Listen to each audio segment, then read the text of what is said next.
My name is Bethany, and I'm a librarian with the Plano Public Library. I'm here tonight with my fellow librarian, Meredith, who'll be watching the Q&A and the chat. Today, we are talking about how you can use courthouse records to assist with genealogy research and learn techniques to improve your search. First, I'd like to do a very quick poll. You can just type in the chat if you are here tonight because you are planning to do courthouse research on your family in Texas, or if you are doing courthouse research on family in another state. So you can type the name of the state that you intend to do your courthouse records research in. All right, I see Texas represented. That makes sense. We'll wait another couple seconds to see if anyone else wants to share. Okay, some folks are Arkansas, Missouri, great.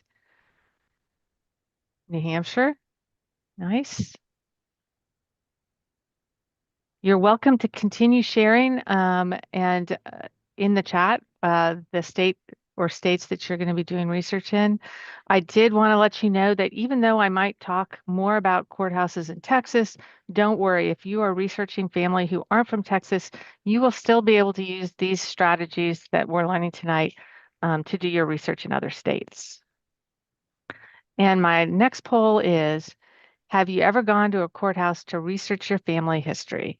So you can say no, or you can say yes. Those are your options, yes or no. All right, people who haven't gone but are planning to. Let's see here. Oh, and I see some folks are doing research in Kentucky, Kansas, Pennsylvania, and Indiana. All right, so it looks like we are all newbies to this. I also have not visited a courthouse yet to do my records research, so we will learn together. Let's get started. So our learning objectives for tonight are that by the end of this program, you will feel more confident about identifying key types of courthouse records. So you'll be able to identify court, property, estate, vital, and tax records and know where to find them. You'll be able to apply research strategies for courthouse visits so that you can prepare effectively for navigating courthouse systems, locating the right departments within courthouses, and using indexes to identify records. And you'll be able to analyze and interpret your genealogical records that you find. So you'll be able to recognize legal terminology, you'll know how to document your research findings, and you'll be able to extract meaningful information, even from incomplete or failed searches.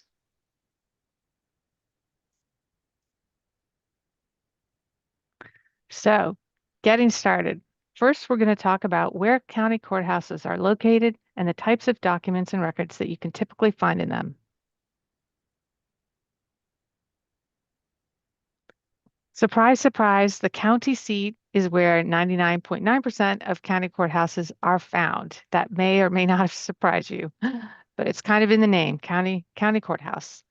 In North Texas, around here, Collin County's courthouse is located in McKinney. You may have visited it if you had to do jury duty. It's a very large complex and relatively new. Denton County's courthouse is located in downtown Denton, and Dallas County's courthouse is located in downtown Dallas.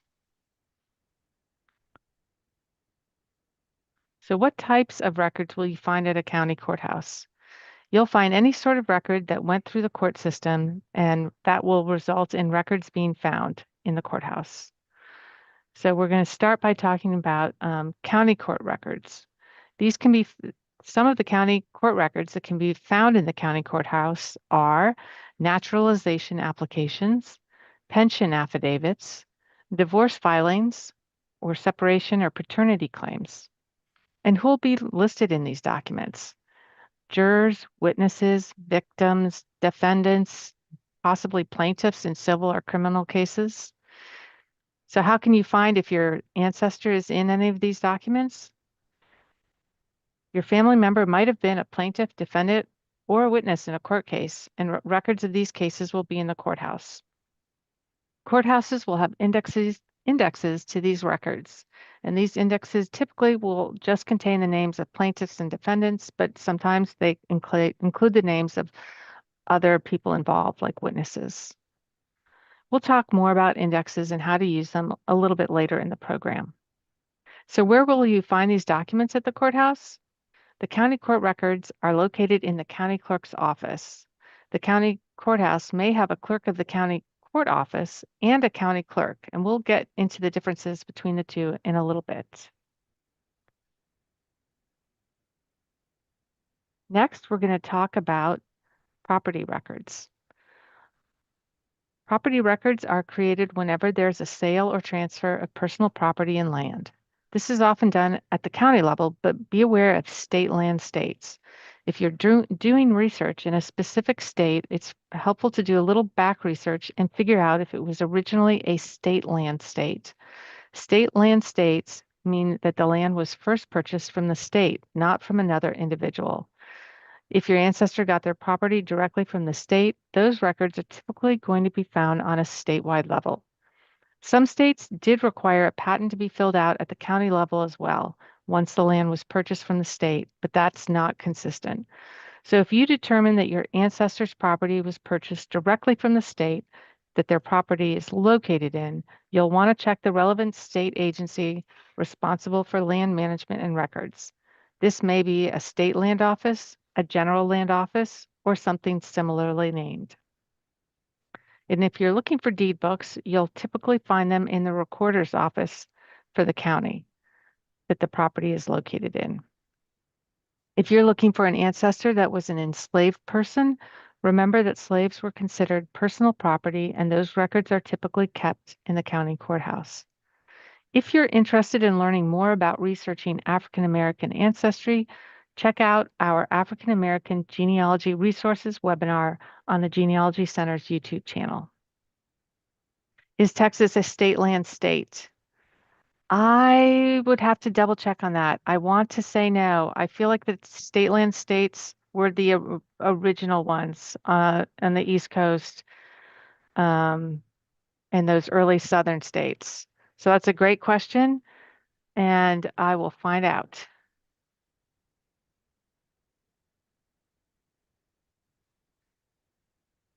And we will put a link to the African American genealogy there. We just popped in the link to our other webinar if you want to click on it and save that aside in your browser for later viewing. All right, moving on. We next have estate records. These are created when someone with property dies. There's a huge diverse set of records that fall under the umbrella of estate records, including wills, or if someone's contesting the division of property or guardianship for orphan children, court minutes for any kind of contesting of property or probate files, estate packets, will books, inventory files, the list goes on and on. All of these records will be included in the estate records. Some of these records can be located in different offices at the county courthouse. So, for instance, special probate. If you have probate records, those are typically going to be in a special probate office. Surrogates and orphans court. Most counties also have a separate surrogate or orphan court dealing with family law matters like guardianship, divorce, adoption, and custody. Separate court of chancery. In the past, states had a separate court of chancery, which typically handled cases involving trusts, estates, contracts, property disputes, and corporate law. But most states no longer have these separate courts of chancery. We'll touch on how court departments like the Court of Chancery have changed over the years a little later in the program, so that you'll have an idea of where to look for records that may have been originated in those courts and now may be held in different departments at the county courthouse. Finally, the court clerk's office. The court clerk's office manages a variety of estate records, including those related to probates, wills, guardianships, and mental health cases. They handle records concerning the administration of estates, including the assets of deceased persons, trusts, and other related legal matters.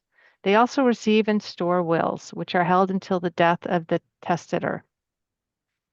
As you can see, there are many different types of estate records to be found at the courthouse.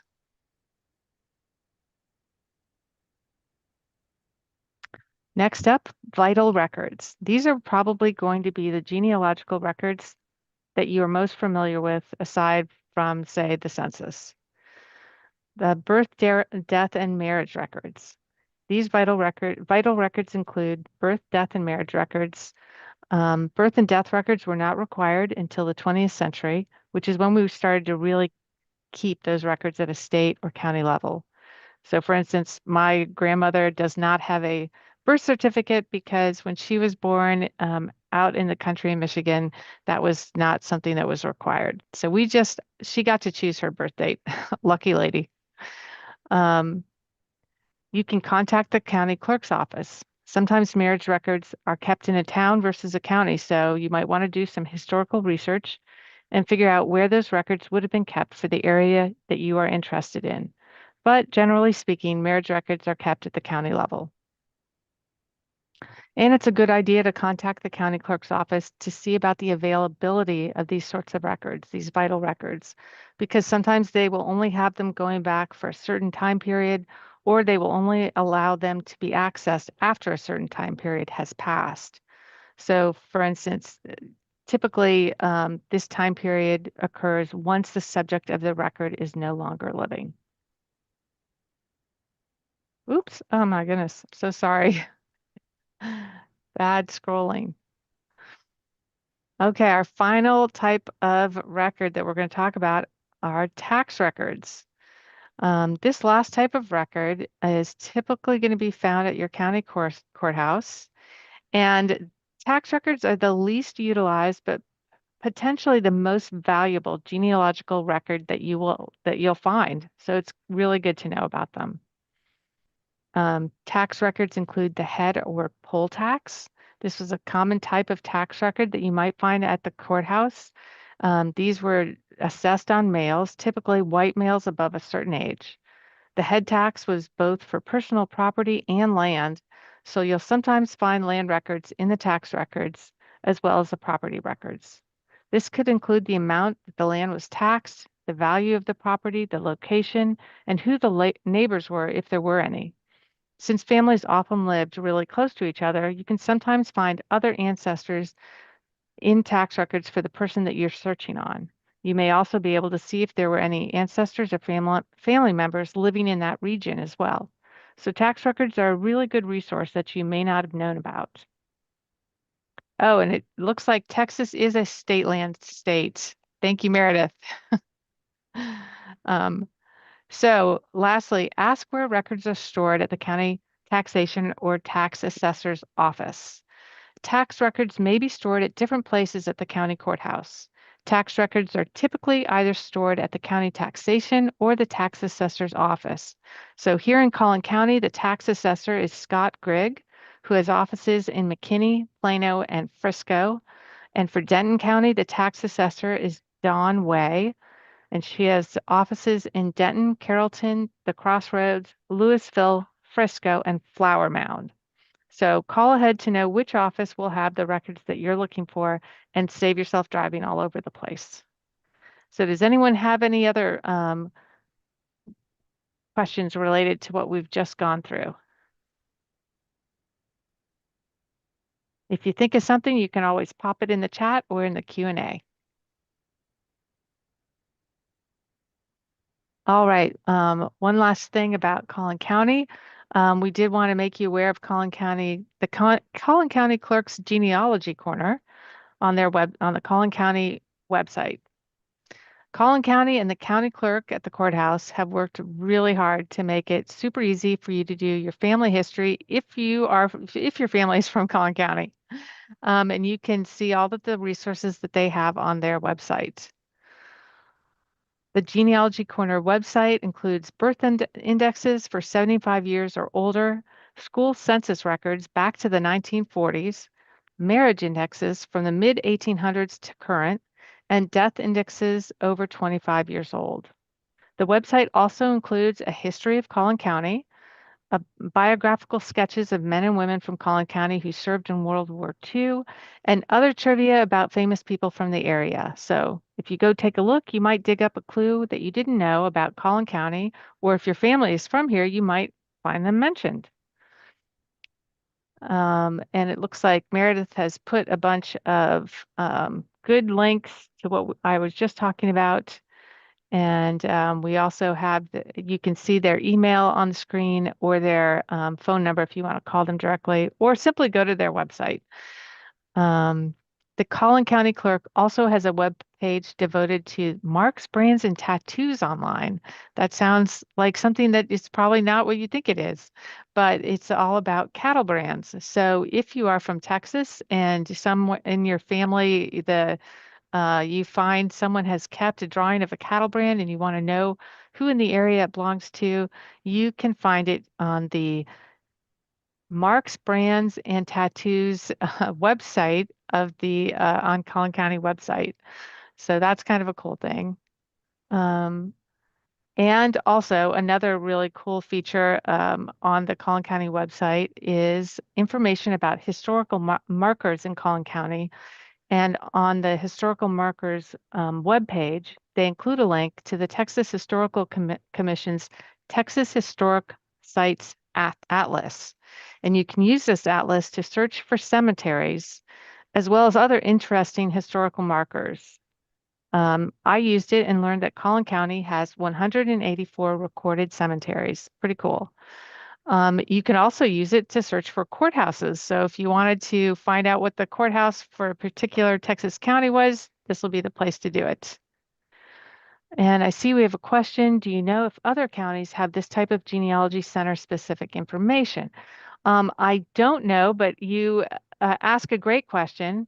And I was going to mention that you must keep in mind when you're preparing for research in other counties or states, check their website, check the county website for that area and see if they have a genealogy related page on their website that might give you additional details about the area or other places to search. And I can just say that anecdotally, looking at some other county websites, not just in Texas, but in other states, many of them have a section for genealogy because they are very aware of how interested people are in finding their roots and doing genealogical research. And so they're really, their intent and mission is to aid people in finding those things. So I think you'll probably find that most places do have something like it. But Collin County is rich in all of the resources that they put on their website. So we're very lucky.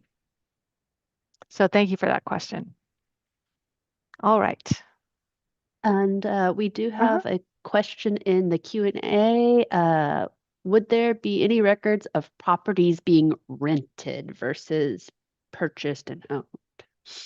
Oh my goodness, that's a great question that I don't know the answer to.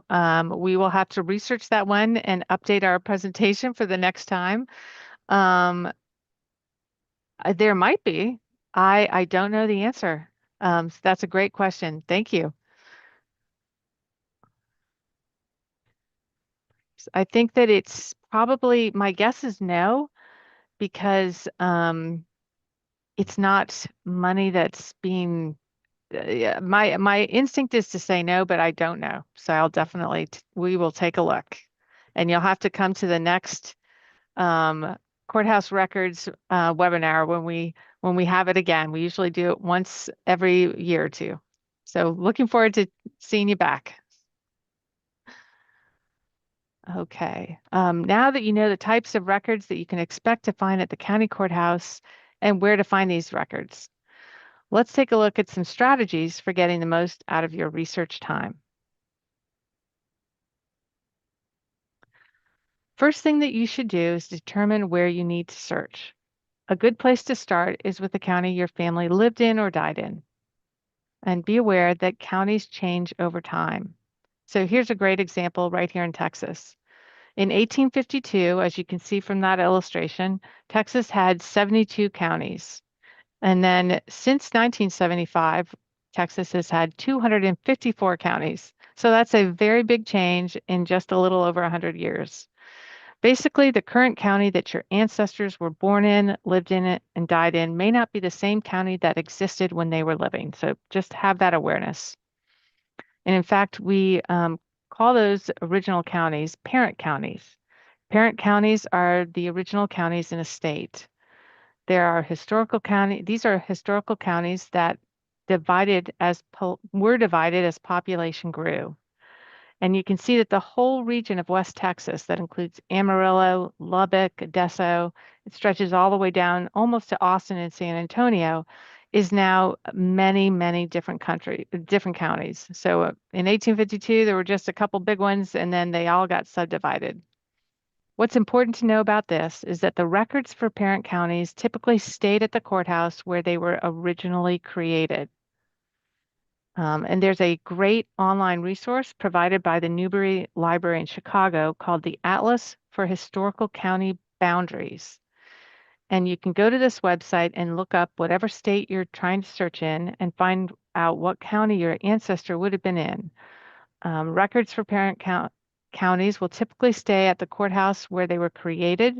So, for example, if your ancestor lived or died in what is now northeastern Collin County prior to 1846, this was Fannin County, which was a huge county back in the day, and it has since been broken down into additional counties like Collin County, and some other Grayson County.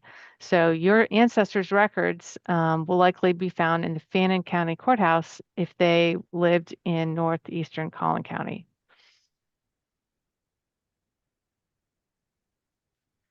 Geography. Don't forget about geography as well. Your ancestor might have lived in one county, but lived closer to the county courthouse or the county seat of a neighboring county than their own county seat. So you would probably be wise to check out that near neighbor county courthouse just to see if your ancestor turned up in any of the records there. Someone in the chat noted that collincad.org would list the current property owner um, if you are trying to find the current property owner of the land. Yes. Lastly, independent city governments. These are sometimes, independent city governments, large cities would maintain records of their own, and instead of keeping them at the county level or keeping them in addition to county level records, sometimes this is just doing historical research and figuring out what the regulations or the rules or how the business was conducted at the time, so that you can see if it's a large enough city, you can find out whether or not they kept their own records. And finally, non-county systems. Some states, such as Louisiana, don't have counties. They'll have other named entities, like in Louisiana, they have parishes, or maybe some places have probate districts or town halls versus a county. So you may want to end up researching your ancestors, finding out what the county system was for the state they lived in. So be prepared. You may have to do some additional research on how those government systems worked and where those records might be kept. Oh my goodness. Okay, didn't scroll too far. Just went to the next slide. Keep the questions coming, folks. If you can put them in the chat or put them in the Q&A, and Meredith will let me know. I'll see if I can answer them. If we can't answer them, we will definitely try and find out the answer for later. Okay, we are talking about research strategies. It's a good idea to learn the different county departments or clerks in a courthouse. As I mentioned earlier, the names of the different offices or departments or clerks in a courthouse may have changed over time, and they may now have different duties than they formerly did.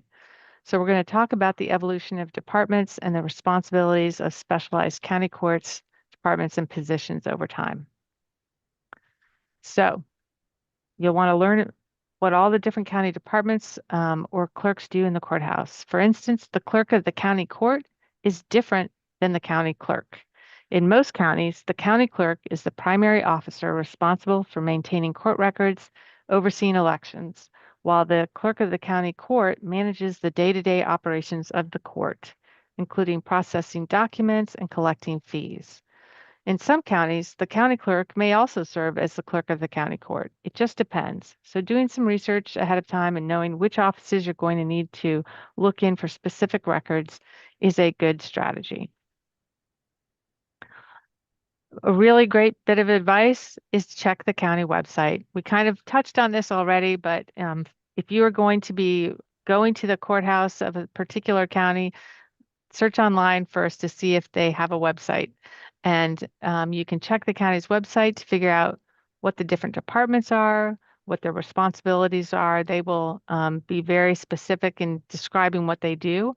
Very often the county websites will have an explanation for each of the different departments' functions. They will also describe the records that they create and keep. And they will very importantly, tell you where the office is located. So check the website for the address and contact information for the courthouse offices and staff. It's a great idea to call ahead to confirm hours and see if there are any rules for visiting. And we'll talk about that in a little bit too, a little bit more. The website may also offer information on how to access records. It will give you special instructions on accessing the records. For example, some places may require you to request records ahead of time so that they can pull them for you, and then you can only look at the ones that you've requested. Other places may do it differently. So just to, be safe, call ahead before you visit or check online to see if they have information posted there, and it'll help make sure that you're prepared. How will you know if they have the records that you want to look at? They may have online indexes, or they'll let you know if there are physical indexes that you can come and look through in person. And they may also have information regarding the location of specific records. So we're going to dive into indexes in a moment, but one thing is important to remember. Be prepared to visit in person because, surprise, surprise, not everything will be digitized and online available to view. Okay, I see a question here. If a city spans more than one county, such as Carrollton, is there any info on which county to search? I think that's a great question, and it kind of touches on what we were talking about counties changing over time. I would definitely check both counties. Your ancestor may have lived in the county, the county may have changed in the time that they lived there. So yes, definitely check both. Good question. All right, being prepared. Um, One good thing we can remind you to do or let you know to do is to check guidebooks or state and county genealogical societies. When you're preparing to visit a county courthouse, it's a great idea to check if there are guidebooks in print or any state or county genealogical society websites with online guides showing what types of records or the coverage for a group of records that might exist for a particular courthouse. These guidebooks or society websites will help you so you don't have to repeat the search. For example, in the Genealogy Center, we have the County Courthouse book. It's by Elizabeth Bentley, and it lists the names, addresses, phone numbers, and dates of organization for all county courthouses in the U.S. And for some courthouses, it has a summary of record holdings, personnel, and services. So you can find print materials that'll kind of help you focus your search before you go to a courthouse.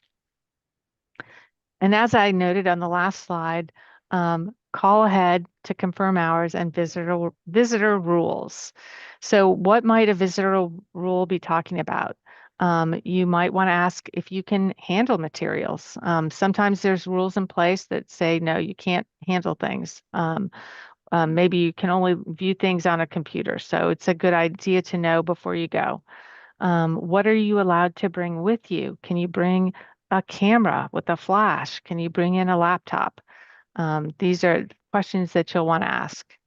Do you have to request materials ahead of time? That's a great question to ask. You don't want to get to the courthouse and find out that, oh, you needed to request before you showed up. Also, it's not a bad idea to ask if there is a slower time of the week or the year. And then you should take advantage of that slow time because you will probably get better attention from the busy staff if there's not as many people clamoring for their attention. Um, One other thing that you can do is call and see if they can tell you what the courthouse directory is, or look online for the courthouse directory to see what offices or departments are listed, and that will give you an idea of potentially what kind of records you might find there. So see what records one office has, and then you can move on to the next one and kind of if the courthouse has different courtrooms for civil, divorce cases, small claims court, adult probate, etc., each one of those might keep their records in a different place in the courthouse. Kind of knowing in advance where they're kept will help you guide your search when you get there. And these strategies will help you maximize your research time when you visit so that you're not going up and down the stairs. You can kind of create a route that takes you more or less in a straight line. All right, I've talked a lot. Are there any other questions right now? All right, I'll go on. We're going to talk a little bit about supplies that you might want to bring with you on your courthouse visit. And some of this may seem very common sense, and I hope it does. It seems like, but you might find some things on the list that you wouldn't have thought about. You just always want to be prepared when you're doing research and make sure to have everything that you need. So yes, this basic list. Lined paper pad, always good to have some paper to write on. Pencils and pens. Just be aware that some places don't allow pens because they don't want you to have that kind of permanent writing ink around historical documents. So good to have pencils as well. Bring coins for the photocopier in case it doesn't take credit cards, which many photocopiers don't. Um, Bring a camera. You should ask if you can use a flash either for your camera or your cell phone. A laptop is very useful for you if you're going to be keeping digital records. Flash drive is great in case they allow you to digitize materials while you're there and you need to store large files. Knowing how to access your cloud drive is another great option for storing digital files or having access to your already existing research files. So definitely know your passwords. You might consider bringing a MiFi. Sorry, I've gone a little bit off. I think I may be mentioning some things that aren't on the list, so take a note. MiFi is a good thing to have in case they don't offer free Wi-Fi. Of course, you could always try using your cell phone as a hotspot. Okay, back to the list. Magnifying glass. This is handy for small script or print or to look closely at details in a photograph. It's not a bad idea to have archival gloves with you, although the courthouse may provide these if they really want you to use them with any of the materials. You can, again, always call in ahead or check their website. If you belong to a genealogical society, it could be handy to bring your membership card. It just shows that you might have a little bit more knowledge about what you're doing, that you're serious. I know that you're going there for fun, but it will also just lend credibility to your research. And some places might prefer that they may give preference to you or just, help you out a little bit more if they know that you are part of a genealogical society. Lastly, never hurts to bring a flashlight. As you saw in one of the previous slides, that dark room with all of the archival material, it was pretty dark. Having a flashlight can be useful if you're trying to read a very old spine label on something that's in a dim corner. You'll have your flashlight, and that'll be handy. You could always use your cell phone light as well. We actually do have a list on our genealogy getting started handout.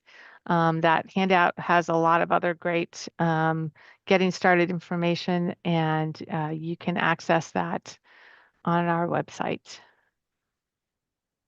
All right. Aside from all the physical supplies that you would want to bring with you, probably the most important thing that you should bring is a research plan. This will help you focus your search.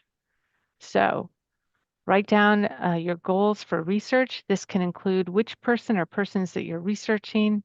Write down what records you want to find. Make a list of the types of records that you are interested in locating.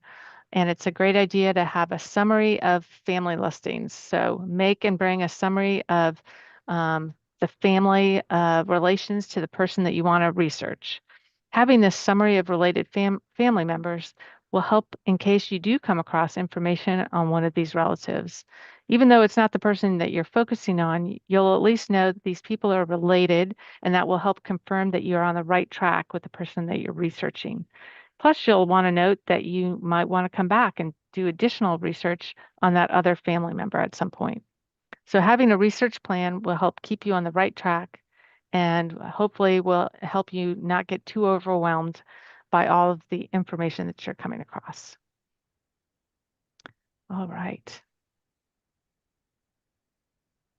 Moving on, we finally come to indexes. Typically, you'll start your courthouse research by looking through an index to see if your ancestors have a record contained in the courthouse collection. Indexes will contain the name of the person the record is about, the record location that points to either the volume or page number of the volume that the record is found in. If it's a court case, you might also have find a case number as well that you could then use to search in different record sets and find more information. And the date of the date the record was created. And this can be useful for helping you verify that the record pertains to your ancestor. So, for instance, if it's, as I mentioned earlier, if it's a record that's the 1740s and your ancestor did not live anywhere near there in the 1740s, you can know that that's not your person. Once you have found your ancestor listed, you take this information, the name, record location, case number, and date, to the county clerk or the staff for the office that the volume is located in, and they can pull the physical record for you. Some records have an index, but not all do. Counties differ on what records require an index, so it kind of depends state by state and even county by county. All right, next, talking about types of indexes. There's original indexes and consolidated indexes. An original index, this first type, this is going to be compiled at the time of creation for the original records, and it's typically just going to cover one set of documents. So for instance, birth records from 1887. If it is one volume, that typically indicates that it was created for the original records. That'll kind of clue you in.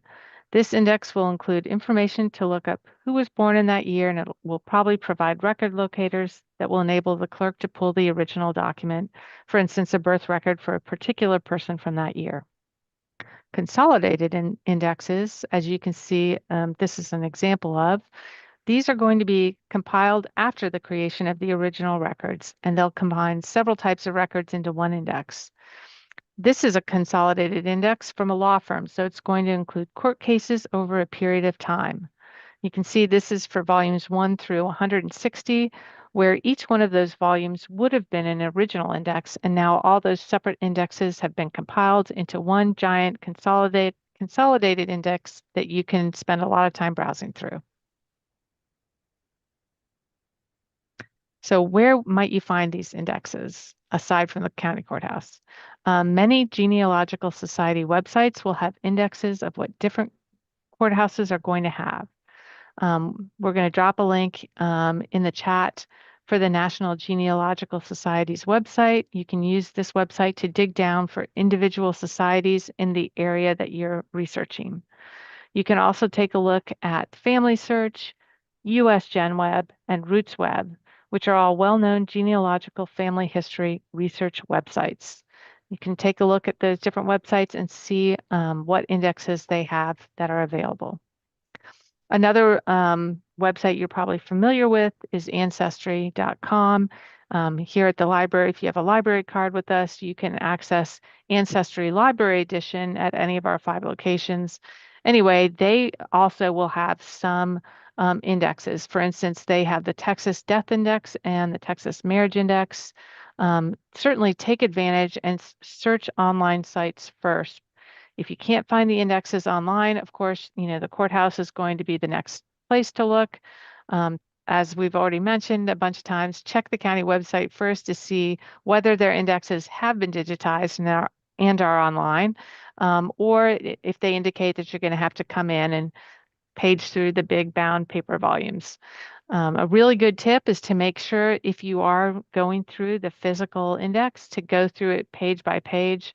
You'll never know when you find that a page has been inserted at the end of the index or some other thing has been added into it that you might not have known about. So it's a good idea to just flip through it quickly to make sure you're not missing a key piece of information or some clue that's out of place. All right. I don't see any questions in the chat. Certainly pop them in there or the Q&A if you think of something. Lastly, when looking through indexes, it's a great idea to ask some questions about what you're going to be looking at. So, how and when was this index created? Is this an original index or is it a consolidated index? What years are covered? You don't want to waste a lot of time looking through an index that's for a time period that your ancestor wasn't living in the area or wasn't alive at that time. How comprehensive is it? Is everyone indexed or just some of the people? Are parents in the birth records or just the child? Are witnesses included in the court indexes or just the plaintiffs and defendants? Pre-mid 1900s, you should know that African Americans and Native Americans will be in a segregated record set. One other thing to note, and if you're doing genealogy, you're probably already very well aware of this, search various spellings and name combinations. Be on the lookout for misprinted originals or incorrectly transcribed copies, spelling, typing errors, etc. All of these can cause your ancestor to be indexed in unexpected ways. So be open to multiple ways of spelling a name. Um, you know, James F. Smith, James Frank Smith, J. Frank Smith, J. F. Smith, cover all your bases. All right. Let's not forget hidden treasures. This is important information that may be in a source that you didn't think to look in. In genealogy, that's what we call a hidden treasure. How can you find them? Read the spine or title of everything that you have access to when you're at the courthouse. Important information may be in a source that you didn't think to look in or that the courthouse staff didn't know was there. Note what records have or have not been found. So for instance, if you have marriage licenses but no property records, you will want to focus on property records for your ancestor. Search for alternative types of records when you're at the courthouse. There's a little list right there of the types of records not typically housed or found at the county courthouse, but since you're there, you might see if they have any. Do they have any church records or military service, pension records, or maybe they have a collection of local newspapers. Never hurts to look. You can watch the Genealogy Center's webinar, Hidden Treasures, Archives, Libraries, and Courthouses on our YouTube channel and discover more ways to uncover hidden treasures. So you've already got lots of homework ahead of you, y'all. All right, finally, understanding records. So now you know what sort of information is out there at the county courthouse and you know how to research it, but how do you understand the information that you found? Let's find out. First off, legalese. Courthouse records and legal documents are often laced with a lot of standard phrases in between the information about your ancestor, and it can be very hard to penetrate and understand what you're reading. So it's useful to know what standard legal or boilerplate phrases you may come across when you're reading old documents. Learn some boilerplate phrases. This will help you dissect the information you found. So for instance, there's a standard legalese phrase that you might run into in records, which is called I'm probably going to mispronounce this, et ux, et space ux. This is an abbreviation for the Latin phrase et uxor, which means and wife. And this is because in earlier times, women were often not recorded by their names in court records. Instead, they would list the husband's name and then they would put edux, and that would mean and wife.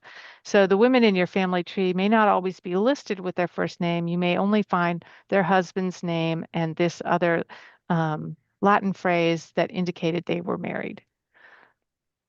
Some tools that you'll probably want to use or bring with you potentially, genealogy glossaries. These will typically have the boilerplate phrases that you're going to run across most often in courthouse records.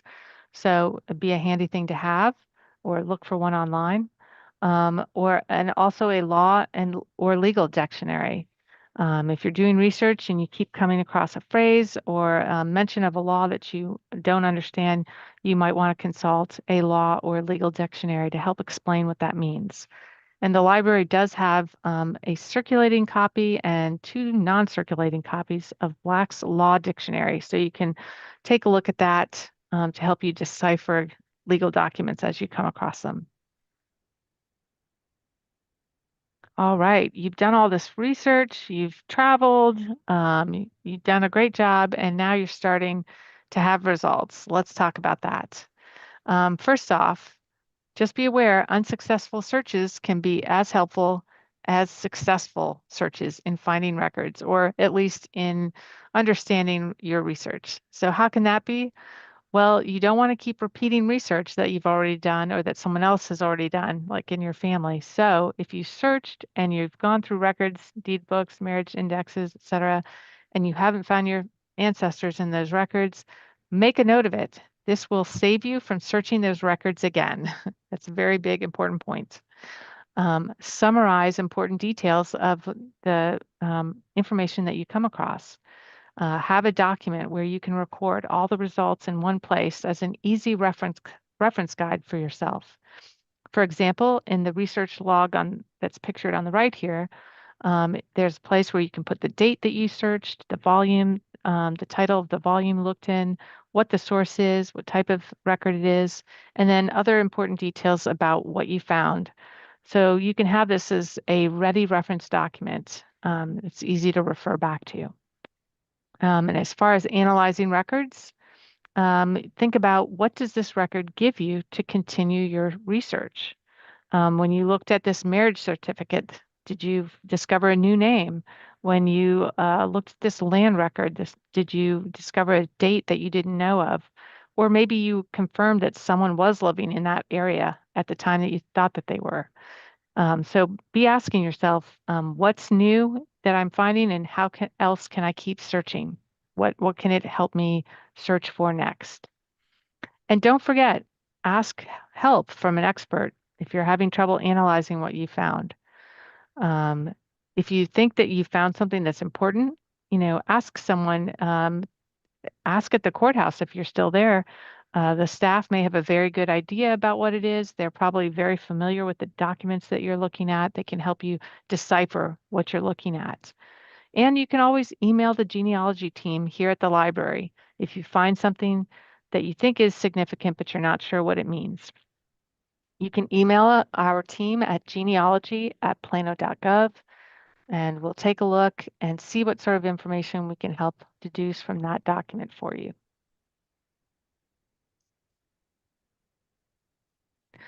Finally, record all results. So if you can think back to the last slide, they had that nice log.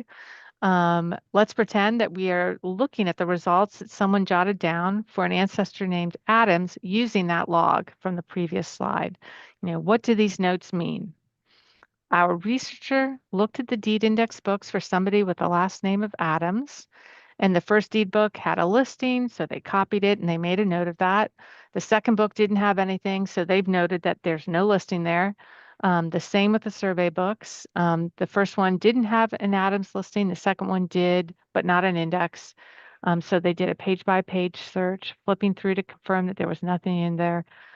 For the marriage books, in book one, they found that there was a groom index and they didn't do a page by page search for brides.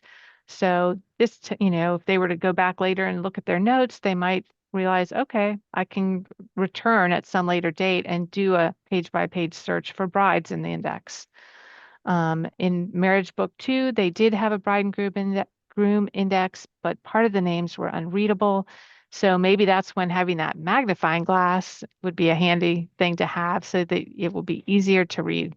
But basically, keep these results recorded so that when you get home and you've totally forgotten what it was like to be in the courthouse with that actual object in your hands, you will know what you did and you won't make the mistake of returning and doing the same work over again.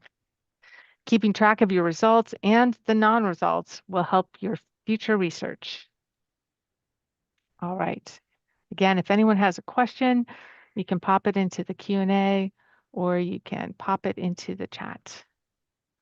And we're getting close to the end of the hour, but we only have a little bit more to discuss. So more information. Do you need it? It is available at the library. We have a couple of books in our collection that you can check out. The Courthouse Research for Family Historians is a really great book. A lot of the information from this program came from that book. And there's definitely many more tips and tricks that we didn't include because we do have to keep the programs to a certain time length. So next time you're in the library, take a look at that book to see what else it contains. Did you know about Canopy? This is the library's streaming video service. One of the titles that you'll find on Canopy is Discovering Your Roots, Introduction to Genealogy. This is actually part of the Great Courses series, which you might be familiar with. It has episodes about ancestors in the county courthouse or ancestors in state records. So you can watch this from your living room with your nice hot tea and take notes in the comfort of your own home while you learn a little bit more about doing that kind of genealogical research. And of course, if you need additional assistance, you can come to our website, planolibrary.org, and navigate to the Genealogy Center's webpage. You'll find lots of handouts to download, some ancestry forms you can download, and links to Ask a Genealogy Librarian. This is great for simple genealogy questions, or like, do you have this book in your collection? What is the range of Plano Star Couriers you have on microfilm, that kind of thing. If you need more in-depth help, you click the Book of Genealogy Librarian link, and that's a form you can fill out stating what your need is, what you're trying to find out. We'll get in touch with you and schedule some time to sit down for 30 minutes. We can look at your records together. We can even do this virtually. You can always email our team at genealogy@plano.gov, and we'll try and help in whatever ways that we can. All right, that is all I have about courthouse records. I would like to have you take a look at some upcoming genealogy programs before we end tonight. The Genealogy Friends of Plano Libraries and the Collin County Genealogical Society and the Daughters of the American Revolution are all three great groups that are dedicated to genealogy, and they also offer the Genealogy Center here at the library a lot of support. The library partners with them on programs and classes, and you can also join these organizations to learn more research strategies, find out more resources, take classes.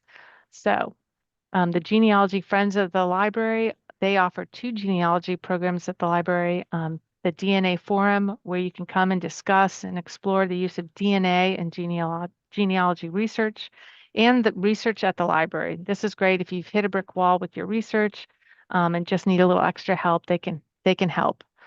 The DNA Forum, the next one is Tuesday, June 10th. It's at 7 p.m. and it is virtual.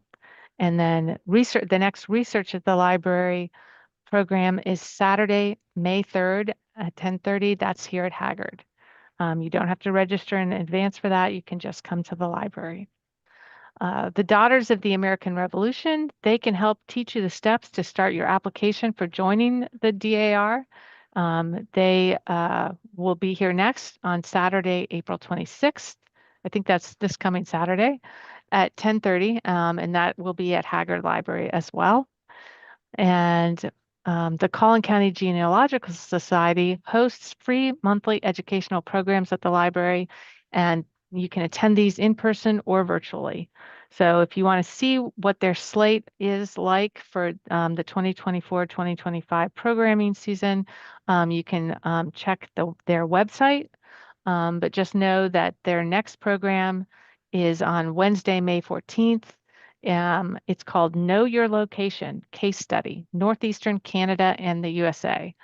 The program starts at 6:30, but if you come in person, they actually have a half an hour of socializing that comes before. So if you get here at 6, you can kind of meet other people who are doing genealogy research, and it's kind of nice to know people who are on the same path. You might find that they have some tips for you or are researching similar things. So you can make some friends and learn some new stuff. All right, getting close to the end here. Also wanted to let you know about upcoming Genealogy Center programs. Our programs are Tuesdays at 7 p.m. and they are always virtual, or for the most part, they are virtual, and you can register for them online. And you wouldn't be here if you didn't know that already. Our next program is Introduction to Genealogy. That's Tuesday, May 27th. You can learn the basics of common genealogical research tools and techniques. And even if you've already attended or you've been doing genealogy for a while, it might be a good thing to come and see if there's some new things that you didn't know about, or see what the questions are that you might learn from other people. And then after that, we have Family Lore and Legends.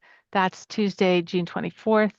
You can learn how to use oral history practices to encourage engaging storytelling sessions at your next family gathering. So be thinking about the summer when you see family. This will be a really good program to have attended, and you can collect cherished memories to add to your unique family history. So also want to point out some of our other Genealogy Center resources. Of course, you can view past program recordings on our YouTube channel. You can access our course handouts on Google Drive. And as I mentioned earlier, you can submit short questions via Ask a Librarian or request one-on-one assistance using Book a Librarian. And a quick note, because we did mention a lot of links in the chat, you can save the chat. It's available in the little ... more.